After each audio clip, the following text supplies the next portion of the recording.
গুলিস্তান চোর বাজারে যাওয়ার পর যা হলো রে ভাই, আমি ভাবতে পারিনি এটা হবে। খেয়াল করে দেখেন কত দোকানদার বসে আছে, তারা যেভাবে তাকিয়ে আছে ভাই, আমার সাথে এই ঘটনা ঘটবে আমি কখনোই ভাবতে পারিনি। এটা কি বন্ধ করে এটা চলবই আমার আগে অবশ্যই ভেবে চিন্তে হবে। এটা কি ওটা ইয়া করে ব্যবহার কি দেখছেন?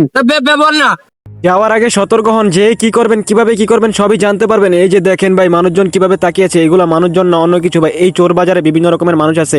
তো আমি আছি আপনাদের সাথে রাকিব ইসলাম, আপনারা দেখছেন রাকিব ভাই ব্লগ বিডি। তো আজকের ভিডিওর যাত্রা শুরু করি। আসসালামু আলাইকুম, আপনারা কেমন আছেন? আমি চলে আসলাম গুলিস্তানে ভাই। এই যে দেখেন দোকানদার, আমি খুব সতর্ক সহকারে ভিডিওগুলো করেছি। এই মোড়ে একেবারে ভিডিও করা যায় না, আমি খুব সাবধানের সাথে ভিডিওগুলো করেছি। কারণ আমার নাম কি? তুমি কি করো?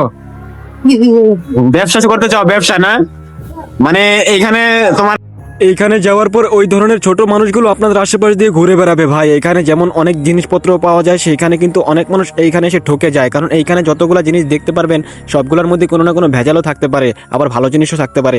আপনার নিজ দায়িত্বতে আপনি যেতে পারেন, সেটার ড্রাইভার কিন্তু আমি নেব না। আমি আপনাকে জানাবো কিভাবে যাবেন আর এখানে যাওয়ার পর কী কী ঘটে। আমার সাথে যা যা ঘটলো সেটাই শেয়ার করব। এই গুলিস্তান ফুটপাত মার্কেটের মধ্যে অনেক কিছু রয়েছে, নামি দামি ব্র্যান্ডের জুতা থেকে শুরু করে চোরাই মাল অনেক কিছুই থাকে। কিন্তু ভাই আমি সঠিক জানি না, কিন্তু এইখান থেকে অনেকেই মোবাইল ফোন কেনার পরে তারা বলেছে তারা নাকি বিভিন্ন সময় অনেক প্রতারিত হয়েছে। কারণ এইখানকার মোবাইল ফোন বেশিরভাগ ব্যাটারি ডিসপ্লে ওইগুলো চেঞ্জ করা থাকে, আর ওইগুলোই তারা সুন্দর করে গুছিয়ে বিক্রি করে। সবচেয়ে বেশি খারাপ লাগে কি জানেন? এই যে দোকানগুলো দেখতে পারতেছেন, তাদের আশেপাশ দিয়ে অনেক লোক ঘুরে বেড়াচ্ছে, সেইগুলোকে দেখে আপনি বুঝতে পারবেন না তারা যে চোর। আর আপনি কি জানেন যে আপনার মোবাইল ফোন কিংবা মানি ব্যাগ থাবা মেরে নিয়ে যেতে পারে? তো আমরা এই পাশ দিয়ে ঘুরতেছিলাম আর আপনাদেরকে অনেক কিছু জানাবো। এর আগের ভিডিওটা আপনারা অনেকবার দেখেছেন আর অনেকে বলেছেন নতুন ভিডিও দেওয়ার জন্য। এই যে দেখেন দোকানগুলো, এই দোকানগুলোর মধ্যে অনেক সিন্ডিকেট আছে, তার কারণ কি সবই জানতে পারবেন। সামনের দিকে আমরা এগোচ্ছি আর এখানে দাঁড়িয়ে আছে, আমার পিছনে দেখতে পাচ্ছেন একজন ভদ্রলোক। সে আসলে কি জন্য আসে আপনি জানি না, কিন্তু আমি একটু সতর্ক থাকার কারণে আমার কিছু নিতে পারেনি।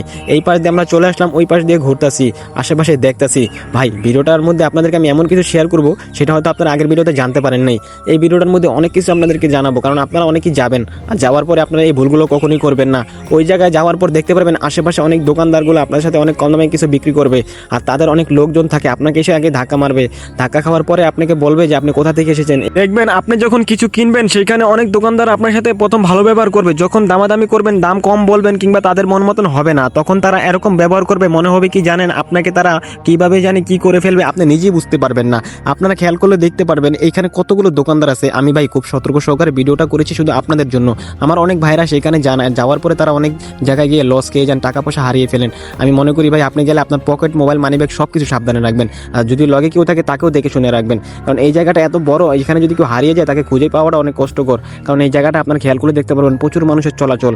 আপনাদেরকে আরেকটা কিছু শেয়ার করি আসুন, আপনারা যে হয়তো অনেকে জানেন না, ওই যে গুলিস্তানের ওই পাশে দিয়ে যে রাস্তাটা গিয়েছে, এই যে এই রোডটার এই সাইডে, স্টেডিয়ামের ওই সাইডে, ওইখান দিয়ে যখন মানুষজন হাঁটাচলা করে তাদের অনেক লোকগুলো আছে চায়না মোবাইল ফোনগুলো হাতে নিয়ে, তারা বলে যে এইগুলো এই দামে বিক্রি করে। এই রোডটা দিয়ে এই যে ওই ছেলেটা যেদিক যাচ্ছে, এই যে এই লোকটা বসে আছে দেখতে পাচ্ছেন, ওই দিক থেকে আমরা বেশিক্ষণ থাকি নিয়ে চলে আসছি ভাই। এইখানটা খুবই বিপজ্জনক। এখানে আসার পরে মনে করেন আপনাদেরকে তারা জোর করবে যে একটা মোবাইল ফোন কেনার জন্য, ওইখানে হাতে নিয়ে নিয়ে তারা বিক্রি করে। এই ভুলটা কখনোই করবেন না, কারণ ওইগুলো চাইনিজ ফোন এবং আপনাকে দেখিয়ে দিবে যে এইগুলো অনেক দামি, অনেক ভালো ফোন। ভাই আমি অনেকটা চিন্তায় পড়ে গেছিলাম যে এখানে কতক্ষণ থাকতে পারবো। তো আমি জানি না কতক্ষণ থাকতে পারবো, তারপর অনেক রিস্ক নিয়ে এখানে থেকেছি। আশেপাশটা বারবার একই জায়গায় ঘুরেছি, বাইতুল মোকরামও গিয়েছি। কিন্তু ভাই আমি একটা জিনিস অনেকবার দেখেছি যে এখানে যাওয়ার পর মানুষ এই জিনিসটাই বেশিরভাগ ভুল করে ফেলে। তারা ওই যে দেখতে পারে যে বিভিন্ন সুন্দর সুন্দর মোবাইলগুলো, ব্র্যান্ডের মোবাইল ফোন এত কম দামে বিক্রি করে। এই যে দেখতে পাচ্ছেন আমার পাশে একজন চোর ছিল ভাই, সে যেভাবে তাকাইছিল আমি পুরো ভয় পেয়ে গেছিলাম। একটুর জন্য আমার মোবাইল ফোনটা নেয় নাই। যাই হোক ভাই আলহামদুলিল্লাহ আমি ওইখান থেকে সুস্থভাবে আসতে পারছি। এই পাশ থেকে এসে আবার এই পাশে চলে আসলাম। এই যে এই দোকানগুলো দেখতে পাচ্ছেন, এখানে বিদেশি থেকে শুরু করে অনেক ধরনের পুরাতন মালগুলো পাওয়া যায়, এগুলো অল্প একটু ওপেন থাকে। এই যে একজন দেখছেন ভাই ভদ্রলোক কিভাবে তাকায়, দেখেন না ভাই, আমি পুরো ভয় পেয়ে গেছিলাম রে ভাই। দেখেন না, এই দেখেন কিভাবে তাকাইতেছে। এই ভিড়ের মধ্যে আমি প্রথম খেয়াল করি নাই, যখন ভিডিওটা এডিট করি তখন দেখতে পেলাম কত মানুষ যে আমার ক্যামেরাটার দিকে তাকিয়েছিল, তারা হয়তো সুযোগ পেলে নিয়ে যেত। এইদিকে আরেকটা পাবলিকে কইলে আমার দোষ। এটা কি বন্ধ করে এটা চলবই। এটা কি সেইখানে অনেক ঝামেলা হয়ে যায় ভাই, আমার মনটাও খুব খারাপ হয়ে যায়। কি করব বলেন আপনারা? আমি একা থাকলে যে আমার সাথে সেদিন কি হয়ে যেত। ব্যবহার কি দেখছেন? ব্যবহার না একটা দোকানদারের সাথে সমস্যা হলে সবগুলো দোকানদার একসাথে আমাকে ঘেরাও করে। আমি কি ব্যবহার খারাপ করছি? আলহামদুলিল্লাহ আমি সুস্থভাবে সেইখান থেকে ফিরে আসতে পেরেছি। ভাই অনেক ভাইরা আছেন এই বিপদে পড়ে যান, আপনারা হয়তো দেখতে পেরেছেন দোকানদার কিরকম খারাপ ব্যবহার আমার সাথে করেছে, আপনাদের সাথেও এরকম করতে পারে যদি আপনি একা যান। আমি তো সুস্থভাবে সেইখান থেকে চলে আসতে পেরেছি। আপনারা আমার ভিডিওটা সম্পূর্ণ দেখলে বুঝতে পারবেন যে সে কিরকম ব্যবহার করেছে। ভাই আমি ওইখান থেকে চলে আসছি, আমার মনটা এত খারাপ ছিল, আমি সুস্থভাবে ভালোভাবে এখন চলে আসছি আমার গ্রামে। আমি আর ভিডিও করি না ওইখানে, কারণ মোবাইল ফোনে আমি রাস্তায় আর বের করি নাই, কারণ ওইখানে এত ঝামেলা হয়ে গিয়েছিল, দোকানদাররা মোটেই পছন্দ করে না যে আমরা ভিডিও করি। তো আমি চলে আসছি আমার এলাকায়। ভাই এলাকায় আসার পর আমার মনটা একেবারেই ভালো না, এখন আমি বাজারে আছি। তো আপনাদেরকে আরও অনেক কিছু শেয়ার করি, আপনারা যারা যাবেন ভাই নিজের দায়িত্বতে যাবেন। আর আমি মনে করি কি আপনারা কোনো প্রয়োজন ছাড়া না গেলেই মনে হয় ভালো, যদি অতি জরুরি প্রয়োজন হয় ওইখান থেকে যদি কোথাও যেতে হয় তাহলে আপনারা যেতে পারেন আপনাদের নিজ দায়িত্বতে। আমি গ্রামে আসার পর আমার একেবারেই ভালো লাগছে না, তাই চিন্তা করলাম আশেপাশেটা একটু ঘুরে দেখি, কারণ ওইখানে এত ঝামেলা হবে আমি কখনই ভাবতে পারি না। এর আগে গিয়েছিলাম সুস্থভাবে ভালোভাবে, কিন্তু ভাই এখানে এত ঝামেলা হওয়ার কারণ হচ্ছে যে ওইখানে প্রায় সিন্ডিকেট হয়ে থাকে, কারণ ওইখানে একটা দোকানদারের সাথে কথা বললে সবগুলো দোকানদার একসাথে এসে আপনাকে ঘেরাও করে ধরবে, আর আপনি কিছুই বলতে পারবেন না। খেয়াল করলে দেখতে পারবেন রাস্তা যারা চলাফেরা করে কেউ আপনার সামনে আসবে না, যে মানুষটা আপনার সাথে কিংবা আপনার বন্ধু থাকবে আপনার সাথে যেই থাকুক সেই আপনার বিরুদ্ধে কথা বলবে। তাছাড়া দেখতে পারবেন যত দোকানদার আছে সবাই আপনার বিরুদ্ধে কথা বলবে না, সবাই ওই দোকানদারের পক্ষ হয়ে কথা বলবে। তো ভাই খেয়াল রাখবেন, যাওয়ার আগে অবশ্যই খেয়াল করে যাবেন। আর ওইখানে সব থেকে বেশি মানুষ প্রতারিত হয় কি জানেন, ওইখানে দেখতে পারবেন যে একই ব্র্যান্ডের মোবাইল ফোন, কিন্তু ওই মোবাইল ফোনটা চাইনিজ মোবাইল ফোন, ওরা বলে এটা অরিজিনাল মোবাইল ফোন, এটা বলে অনেক মোবাইল ফোন ওরা বিক্রি করে দেয়। কিন্তু ভাই যে একবার ওইখান থেকে মোবাইল ফোন কিনে সে জানে যে ওইখান থেকে মোবাইল ফোন কেনার পরে যখন বাসায় আসে সে জানতে পারে এটা চায়না ফোন, তখন তারা ভুলও ফেরত দেয় না, আর ওই দোকানদারই ওইখান থেকে উদাও হয়ে যায়। এরামদে সেই জিনিসটা খুব ভালো লাগে। রাস্তাতে যাইতেছিলাম, হঠাৎ করে আরমুজ গাছ দেখলাম, আর বন্ধু আরমুজ খেতে খুব পছন্দ করে, তো মনে করেন আরমুজ পারলেও খাইলাম, দেখি কেমন আরমুজ। এই দেখেন কি সুন্দর সাদা সাদা আরমুজ, এখন এগুলো খামু, ঠিক আছে, এগুলো অনেক মিষ্টি। মাশাআল্লাহ বিসমিল্লাহ, অনেক মিষ্টি এবং ভালো লাগলো। এই রাস্তাতে যাইতেছিলাম আর দেখলাম, আর এই গাছ এমনি বাতাস এলে পড়ে যায়, যে যাই হাই খায়, ঠিক আছে, এটা অনুমতি নেওয়া লাগে না, কারণ এটা যে দেয় খায়, এই জন্য আমরা খাইলাম। জঙ্গলের মধ্যে একটা হুন্ডা পরে রয়েছে, ওরে আমি কইলাম কি বন্ধু তুই হুন্ডাটা চালায় তুই জাগা, ওই কি উত্তর দিল, তুই হুন্ডাটা চালা গেলে কি হইব? আর আসল কথা হলো কি বাইরে জানেন, ওই হুন্ডাই চালাইতে পারে না, হুন্ডা নেবো কি, ওই দেন হুন্ডাটা আমার পিছনে আছে। তোমার এত সুন্দর অফারটা দিলাম, তুমি চাবি টাবি দেওয়া খালি টান দিয়ে যাবে কি, আর এখন আমি হুন্ডাই চালাইতে পারি না। এখন এই অফারটা কি কেউ কারোর দেয়?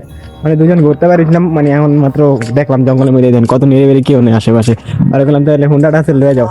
আমার এই বন্ধু আমাকে অনেক হেল্প করেছে ভাই, সত্যি কথা বলতে কি ওর সাথে সময় কাটাতেছে ভালো লাগতেছে। এখন আমি ওদের এলাকাতে আছি, তো আমার বাড়িতে আমি চলে যাব, তো ওর সাথে থাকতেছি, কারণ ওইখানে আমি থাকতে পারবো না আমি জানি, সেজন্য আমি ওই শহর থেকে একদম গ্রামে চলে আসি ওদের এলাকায়, তো ওর সাথে সময় কাটাচ্ছি, ও আমাকে নাস্তা করাইলো।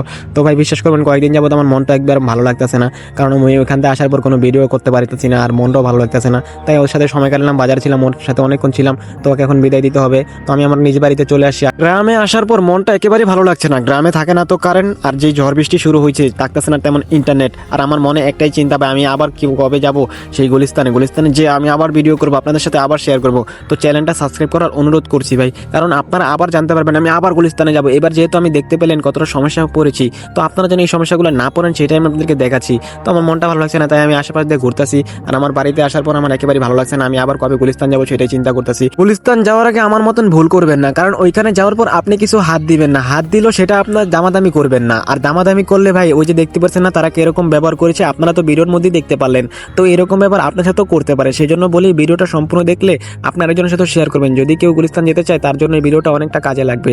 তো আজকের ভিডিওটা আমি আর বেশি বড় করবো না, গ্রামে চলে আসি, আমি আবার গুলিস্তানে যাবো, সেই পর্যন্ত আমার চ্যানেলের সাথে থাকুন, আমার চ্যানেলটা সাবস্ক্রাইব করে রাখুন, কারণ আপনারা আবার জানতে পারবেন আমি আবার গুলিস্তান যাবো, আবার গুলিস্তান যেয়ে আপনাদেরকে জানাবো।